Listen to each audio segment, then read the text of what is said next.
Hi hello ನಮಸ್ತೆ. ಯಾರೆಲ್ಲ ಕನ್ನಡತಿ ಜೊತೆ ಕತೆ ಕೇಳ್ತಿದ್ದೀರಾ ಎಲ್ಲರಿಗೂ ನನ್ನ ಚಾನಲ್ಗೆ ಸ್ವಾಗತ. ದಯವಿಟ್ಟು ಯಾರೆಲ್ಲ ಹೊಸದಾಗಿ ಚಾನಲನ್ನು ನೋಡ್ತಾ ಇದ್ದೀರಾ ಚಾನಲ್ನ ಸಬ್ಸ್ಕ್ರೈಬ್ ಮಾಡಿಕೊಂಡು ಕಥೆಯನ್ನು ನೋಡಿ. ಕತೆ ಇಷ್ಟ ಆದರೆ ಲೈಕ್ ಮಾಡಿ. ಮನೆಯ ಬಾಗಿಲಲ್ಲಿ ನಿಂತಿದ್ದ ದೊಡ್ಡ ಕಾರು ನೋಡಿ, ಇದ್ಯಾವುದು ಇಷ್ಟು ದೊಡ್ಡ ಕಾರು ಗೊತ್ತೇ ಆಗ್ತಾ ಇಲ್ವಲ್ಲ. ಅಂಬಿಕಾ ಮತ್ತು ಗಿರಿಜಾ ಮಾತನಾಡುತ್ತಾ ಬಂದಿದ್ದರು. ತಣ ಹೊಳೆಯುತ್ತಿದ್ದ ಕಾರಿನಲ್ಲಿ ತಮ್ಮ ಮುಖ ಕಾಣುವಾಗ ಇದ್ಯಾವುದು ಇಷ್ಟು ದೊಡ್ಡ ಪೊಲೀಸ್ ಯಾರಾದರೂ ಬಂದಿರಬಹುದಾ? ಅಂಬಿ ಅನುಮಾನಕ್ಕೆ, ಪೊಲೀಸರದ್ದು ಓಪನ್ ಜೀಪ್ ಇರ್ತದೆ, ಈ ಥರ ಕಾರು ಕೊಡ್ತಾರಾ ಹೇಳು ಗಿರಿಜಾ ಕೇಳಿದ್ದಳು. ಅಷ್ಟರಲ್ಲಿ ವಟಗುಡುವ ಅರುಣಾ ಧ್ವನಿ ಕೇಳಿ ಇಬ್ಬರು ಆ ಕಡೆ ನೋಡಿದ್ದರು. ಗಂಡನನ್ನು ಕೈ ಹಿಡಿದು ಕರೆದುಕೊಂಡು ಬರುತ್ತಿದ್ದರೆ ಅವನು ನಾಜೂಕಾಗಿ ಹೆಜ್ಜೆ ತೆಗೆಯುತ್ತಿದ್ದ. ಅಂಬಿಕಾಗೆ ಕಣ್ಣು ಮುಂದೆ ನಡೆಯುತ್ತಿರುವುದು ನಿಜವೇ ಎಂದು ನಂಬಲೇ ಅಸಾಧ್ಯ ಎನಿಸುವಂತಿತ್ತು. ಅವಳು ಕನಸು ಕಾಣುವುದನ್ನು ಮರೆತು ಬಿಟ್ಟಿದ್ದಳು, ತನ್ನ ಮಗಳು ಅಳಿಯನನ್ನು ಕರೆಸುವುದರ ಬಗ್ಗೆ. ಅರುಣ ಅಮ್ಮ ಕೂಗಿದ್ದರು. ಕತ್ತೆತ್ತಿ ನೋಡಿದ್ದ ಅರುಣ ಸಾಗರ್ ಕೈಬಿಟ್ಟು ಓಡಿ ಬಂದಿದ್ದಳು. ಸಾಗರ್ ಈ ಅಮ್ಮ ಮಗಳ ಸಂಗಮಕ್ಕೆ ಸಾಕ್ಷಿಯಾಗಿದ್ದನಷ್ಟೆ. ಅಮ್ಮ ಹೇಗಿದೆಯಾ, ಚೆನ್ನಾಗಿದೆಯಾ? ಅಮ್ಮನನ್ನು ಅಪ್ಪಿ ಕೇಳಿದ್ದಳು. ಅಂಬಿಕಾ ಇನ್ನೂ ಮಗಳನ್ನು ಅಪ್ಪಿ ಅನುಭವಿಸುತ್ತಿದ್ದರು. ಅಮ್ಮ ಬಿಕ್ಕಿ ಬಿಕ್ಕಿ ಅತ್ತಿದ್ದು ನೋಡಿ ಅರುಣ ಮನಸ್ಸು ಕೂಡ ಒದ್ದೆಯಾಗಿ ಕಂಗಳು ತುಂಬಿದ್ದವು. ಗಿರಿಜಾ ಕೂಡ ಇವರಿಬ್ಬರನ್ನು ನೋಡಿ ಮೂಕ ಪ್ರೇಕ್ಷಕರಾಗಿದ್ದರೆ ಅರುಣ ಕಣ್ಣೀರು ನೋಡಿ ಸಾಗರ್ ಮನಸ್ಸು ಕರಗಿತ್ತು. ಒಂದಿಷ್ಟು ಹೊತ್ತು ಅಪ್ಪುಗೆಯಲ್ಲಿ ಆನಂದಪಟ್ಟಿದ್ದ ಅಮ್ಮ ಮಗಳು ಬೇರಾಗಿ ಒಬ್ಬರ ಮುಖ ಒಬ್ಬರು ನೋಡಿಕೊಂಡಿದ್ದರು. ಹೇಗಿದೆಯಾ ಮಗಳೇ? ಅಮ್ಮ ಕೇಳಲು, ನಾನು ಚೆನ್ನಾಗಿದ್ದೀನಿ ಅಮ್ಮ, ನೀನು ಹೇಗಿದ್ದೀಯಾ? ಯಾಕಿಷ್ಟು ಸೊರಗು ಹೋಗಿದ್ದೀಯಾ ಹೇಳು? ನಿನಗೆ ಊಟ ತಿಂಡಿ ಚಿಂತೆನೇ ಇಲ್ವಾ? ಏನು ಗಿರ್ಜಕ್ಕ, ನಮ್ಮಮ್ಮನ ವ್ಯವಸ್ಥೆ ನೋಡಿಲ್ಲಿ, ಅಮ್ಮನ ಆರೋಗ್ಯ ಚಂದ ಎಲ್ಲವನ್ನೂ ಗಮನಿಸಿ ಹೇಳಿದ್ದಳು. ನಾನು ಚೆನ್ನಾಗಿದ್ದೀನಿ ಮಗಳೇ, ನೀನು ಹೇಗಿದ್ದೀಯಾ? ನಿನ್ನ ಅತ್ತೆ ಮನೆಯವರು ನಿನ್ನ ಹೇಗೆ ನೋಡ್ಕೊಳ್ತಿದ್ದಾರೆ? ನನ್ನ ಕ್ಷಮಿಸಿಬಿಡು ಮಗಳೇ, ನಾನು ಹೆತ್ತ ಮಗಳ ಮಾತನ್ನು ಕೇಳಿಸಿಕೊಳ್ಳುವ ಶಕ್ತಿ ಇಲ್ಲದವಳಾಗಿ ಹೋಗಿಬಿಟ್ಟೆ. ಮತ್ತೆ ಅಳಲು ಶುರು ಮಾಡಿದ್ದರು. ಗಿರಿಜಾ ಮೊಳಕೈಗೆ ತೋರಿದಾಗ ಅಮ್ಮ ಮಗಳಿಗೆ ಅಲ್ಲಿ ಸಾಗರ್ನ ಪ್ರಸ್ತುತಿ ನೆನಪಾಗಿತ್ತು. ಅಂಬಿಕಾ ಮುಜುಗರದಲ್ಲಿ ಅಳಿಯನ ಕಡೆ ನೋಡಿದ್ದರು. ಚೆನ್ನಾಗಿದ್ದೀರಾ? ಕಷ್ಟಪಟ್ಟು ಮಾತನಾಡಿದ್ದರು. ಅಯ್ಯೋ, ಇವರ ಮುಂದೆಯೇ ಅತ್ತೆ ಮನೆಯ ಬಗ್ಗೆ ವಿಚಾರಿಸಿದನಲ್ಲ, ಏನಂದುಕೊಂಡರು ಅನ್ನುವ ಭಯವೂ ಮೂಡಿತ್ತು. ಚೆನ್ನಾಗಿದ್ದೀನಿ ಎಂದವನು ಅಂಬಿಕಾ ಮತ್ತು ಗಿರಿಜಾ ಇಬ್ಬರ ಕಾಲಿಗೂ ಕೈಮುಟ್ಟಿ ಎದ್ದವನು, ನೀವು ಚೆನ್ನಾಗಿದ್ದೀರಾ ಕೇಳಿದನು. ಚೆನ್ನಾಗಿದ್ದೀವಿ ಎಂದಷ್ಟೇ ಹೇಳಿದ ಅಂಬಿಕಾ ಮತ್ತು ಮತ್ತೆ ಮಾತು ಮೌನವಾಗಿ ಬಿಟ್ಟಿತ್ತು. ಅಂಬಿ, ಕೀ ಕೊಡು, ಮನೆಗೆ ಬಂದ ಅಳಿಯ ಮಗಳನ್ನು ಬೀದಿಯಲ್ಲೇ ನಿಲ್ಲಿಸಿ ಮಾತಾಡಿಸ್ತಾ ಇದ್ದೀಯಾ? ಗಿರಿಜಾ ನೆನಪಿಸುತ್ತಿದ್ದರು. ಕೀ ಪಡೆದು ಬಾಗಿಲು ತೆರೆದಿದ್ದರು. ನೀವು ಬನ್ನಿ, ಅವರಿಬ್ಬರು ಒಬ್ಬರೊಬ್ಬರನ್ನು ನೋಡಿಕೊಂಡು ನಿಮ್ಮನ್ನು ಮರೆತು ಬಿಟ್ಟಿದ್ದಾರೆ ಎಂದರೆ ನಗುಮುಖ ಹೊತ್ತು ಶೂ ಕಳಚಿ ಮನೆಯೊಳಗೆ ಹೋಗಿದ್ದ. ತನ್ನ ರೂಮ್ ವಿಸ್ತಾರವೇ ಈ ಮನೆಯ ವಿಸ್ತಾರ ಎಂದು ಕಣ್ಣ ನೋಟದಲ್ಲೇ ಅರಿತ. ಅದರಲ್ಲಿ 3 ಬಾಗಿಲು ಕಾಣಿಸಿದ್ದರು ಸಾಗರ್ಗೆ.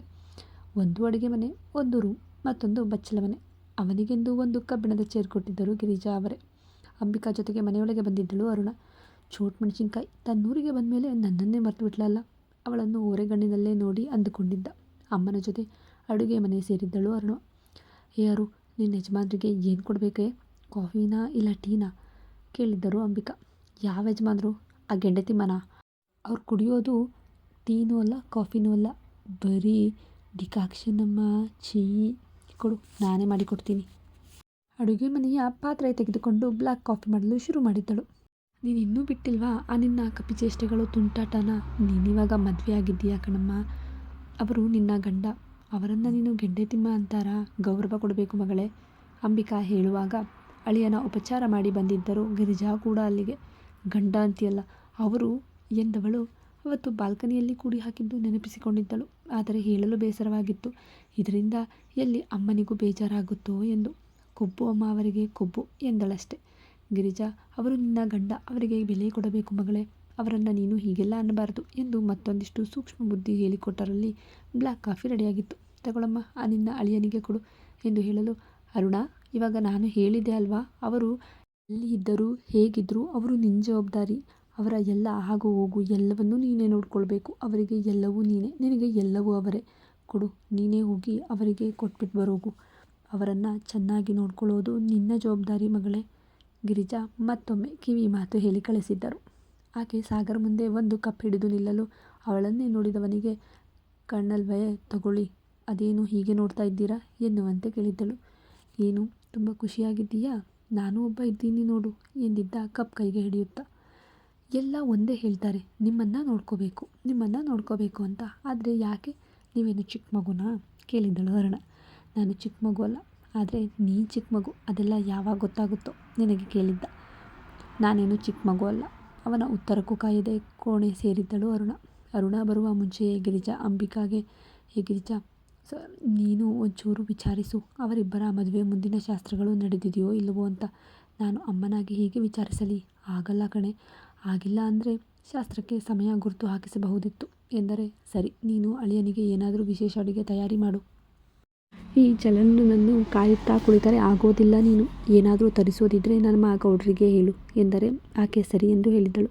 ಬಂದವಳೆ, "ಅಮ್ಮ, ನೀನು ಏನೂ ಯೋಚನೆ ಮಾಡಬೇಡ. ಅವರು ಮಧ್ಯಾಹ್ನ ಪವಿತ್ರ ಮನೆಯಲ್ಲಿ ಚಿಕನ್ ಸಾಂಬಾರ್ ಜೊತೆಗೆ ತುಂಬ ಐಟಮ್ಸ್ ಮಾಡಿದ್ದು. ಅವರಿಗೆ ಸದ್ಯ ಸಿಂಪಲ್ ಅಡುಗೆ ಮಾಡಬೇಕಂತೆ."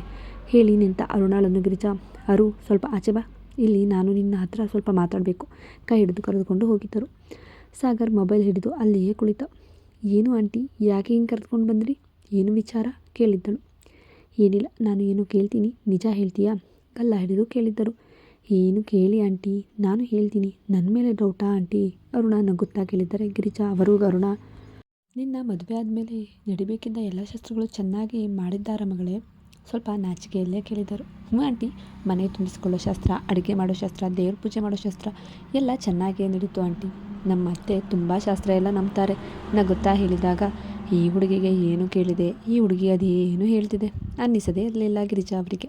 ಅವರು ಸಮಾಧಾನ ಮಾಡಿಕೊಂಡು, "ಅದಲ್ಲ ಅರು, ನಾನು ಹೇಳ್ತಿರೋದು ನಿನ್ನ ಗಂಡನ ಮತ್ತು ನಿನ್ನ ನಡುವಿನ ಸಂಬಂಧ ಚೆನ್ನಾಗಿದೆಯಾ?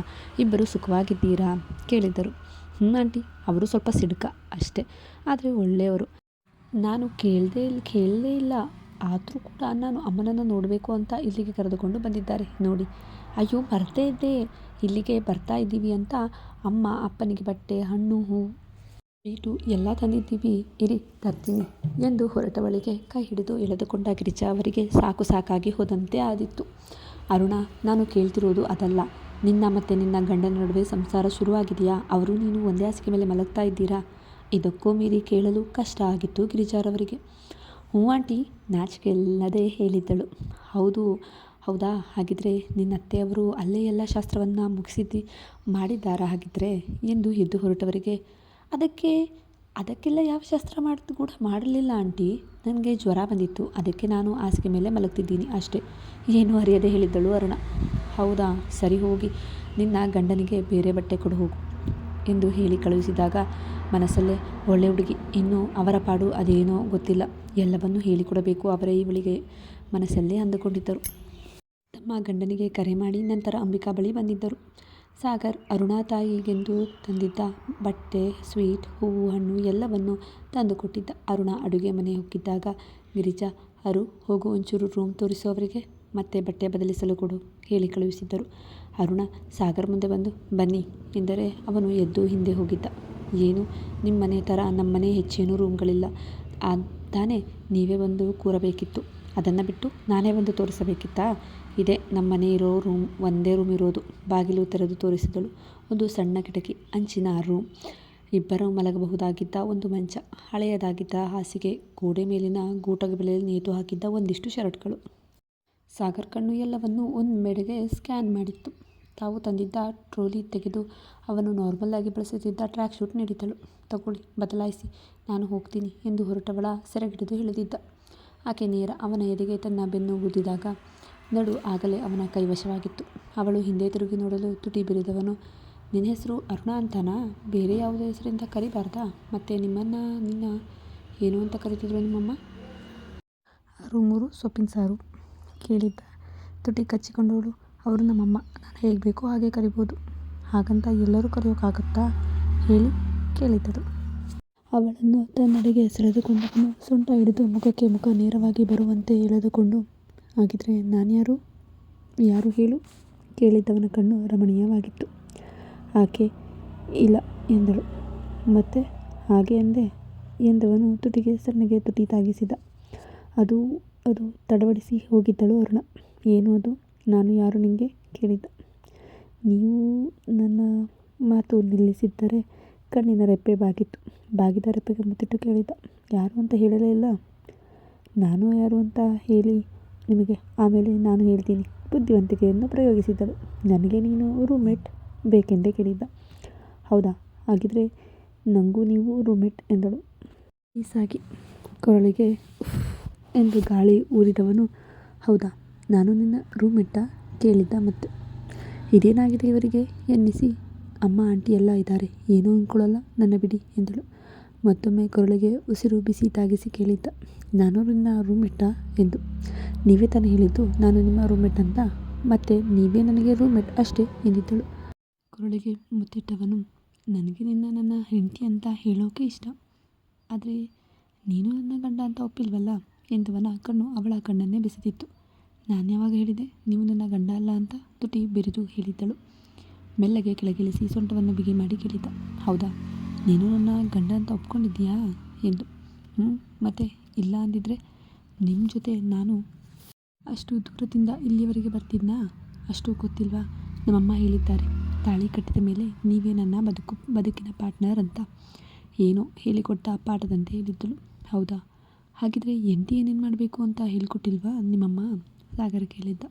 ಹೇಳಿದ್ದಾರೆ, ನಿಮಗೆ ಊಟ ತಿಂಡಿ ಕೊಡಬೇಕು, ಚೆನ್ನಾಗಿ ನೋಡ್ಕೋಬೇಕು, ಚೆನ್ನಾಗಿ ಮಾತಾಡಿಸ್ಬೇಕು, ನಿಮ್ಮೆಲ್ಲ ಕಷ್ಟ ಸುಖದಲ್ಲೂ ನಾನು ಪಾಲು ತಗೋಬೇಕು, ನಿಮ್ಮನ್ನು ನನಗಿಂತ ಹೆಚ್ಚಾಗಿ ಪ್ರೀತಿ ಮಾಡಬೇಕು. ಕಂಠಪಾಠ ಮಾಡಿ ಹೇಳಿದ್ದಳು. ಅಷ್ಟೇನಾ ಮತ್ತೆ ಕೇಳಿದ್ದ. ಅಮ್ಮ ನನಗೆ ಅಷ್ಟೇ ಹೇಳಿರೋದು ಎಂದು ಕೈ ಬಿಡಿಸಿಕೊಳ್ಳುವವಳನ್ನು ಮತ್ತಷ್ಟು ಸನಿಹ ಸೆಳೆದು ಕಿವಿಗೆ ಏನೋ ಗುಟ್ಟೊಂದನ್ನು ಹೇಳಿದ್ದ. ಆಕೆಯ ಕೆನ್ನೆ ಕೆಂಪಾಗಿತ್ತು. ಸಾಗರ ಹೃದಯದಲ್ಲಿ ತಂಪು ಮೂಡಿತ್ತು. ಇದು ಕೂಡ ನಿನ್ನ ಕೆಲಸನೇ, ಮೆಲುವಾಗಿ ಪಿಸುಗುಟ್ಟಿದ್ದ. ಬಾಯಿ ಬಡಿಕೆ ಅರುಣ ಯಾಕೋ ಸುಮ್ಮನಾದರೆ, ಯೋಚನೆ ಮಾಡು, ನೀನು ನನ್ನ ಪರಿಪೂರ್ಣ ಹೆಂಡತಿ ಆಗ್ತೀಯಾ ಅಂತ. ನನ್ನದೇನು ಒತ್ತಾಯ ಇಲ್ಲಪ್ಪ, ನೀನು ಒಪ್ಪದೆ ನನಗೆ ನಿನ್ನನ್ನು ಹೆಂಡತಿಯಾಗಿ ಪಡೆದುಕೊಳ್ಬೇಕೆಂಬ ಆಸೆ ಇಲ್ಲ, ಒಳ್ಳೆ ಗೆಳತಿಯಾಗಿಯೇ ಇದ್ದರೂ ಕಾಯುತ್ತೇನೆ ಎಂದವನು ಅರುಣಾಗೆ ಫ್ರೀ ಕೊಟ್ಟು ತನ್ನ ಶರ್ಟ್ನ ಗುಂಡಿ ಬಿಚ್ಚಲು ಅರುಣ ನಾಚಿ ನೀರಾಗಿ, ಇದೇನು ಹೇಳಿದ್ರು ನಾನೇನು ಕೇಳಿಸ್ಕೊಂಡೆ, ನಿಜಾನಾ? ಹೆಂಡತಿಯಾಗಿ ನಾನು ಅದೆಲ್ಲ ನಿರ್ವಹಿಸಬೇಕಾ ಎಂದು ಯೋಚಿಸುತ್ತಾ ರೂಮ್ನಿಂದ ಆಚೆ ಬಂದಿದ್ದಳು. ಸಾಗರ ಬಟ್ಟೆ ಬದಲಿಸಿ ಅಲ್ಲೇ ಇದ್ದ ಹಳೆಯ ಹಾಸಿಗೆಯ ಮೇಲೆ ಉರುಳಿದ್ದ. ಅರುಣ ಹೇಗೋ ತನ್ನನ್ನು ಮಾತನ್ನು ತೆಗೆದುಕೊಂಡಿರಬಹುದು ಯೋಚಿಸುತ್ತಾ ಮಲಗಿದ್ದ. ನೋಡೆ ಅಂಬಿ, ನಿನ್ನನ್ನು ಕೇಳ್ತಿದ್ದಾರಂತೆ ಶಾಂತಿಶಾಸ್ತ್ರಕ್ಕೆ ನಾಳೆ ಒಳ್ಳೆಯ ದಿನ ಇದೆ ಅಂತ. ನೀನು ನಾಳೆನೇ ತಯಾರಿ ಮಾಡಿಕೊ. ಇವತ್ತು ಏನೋ ಹಬ್ಬದ ಅಡುಗೆ ಮಾಡಬೇಡ, ನಾಳೆ ನಾನು ರಜಾ ಹಾಕಿ ಬರ್ತೀನಿ. ಮತ್ತಾರಿಗಾದರೂ ಹೇಳಿ ನೋಡು, ಎಲ್ಲ ಕಾರ್ಯ ಮುಗಿಸಿದರೆ ಆಯಿತು. ಇವಾಗ ನನಗೂ ಟೈಮ್ ಆಯಿತು, ಹೋಗ್ತೀನಿ ಮನೆಗೆ ಎಂದು ಹೇಳಿ ಹೊರಟಿದ್ದರು ಗಿರಿಜಾ. ಈ ಕಡೆ ಅರುಣ ಅಂತೂ ತಲೆಯಲ್ಲಿ ಏನೇನೋ ಹುಳ ಬಿಟ್ಟುಕೊಂಡು ಅಮ್ಮನ ನೋಡಲು ಕೋಣೆಗೆ ಬಂದಿದ್ದರೆ ಜಲ ಅಂತೂ ಮನೆ ಕಡೆ ದರ್ಶನವೇ ಇಲ್ಲ. ಅಂಬಿಕಾ ಗಿರಿಜಾ ಮಾತಿಗೆ ಸರಿ ಎಂದು ತಲೆ ಆಡಿಸಿದಳು.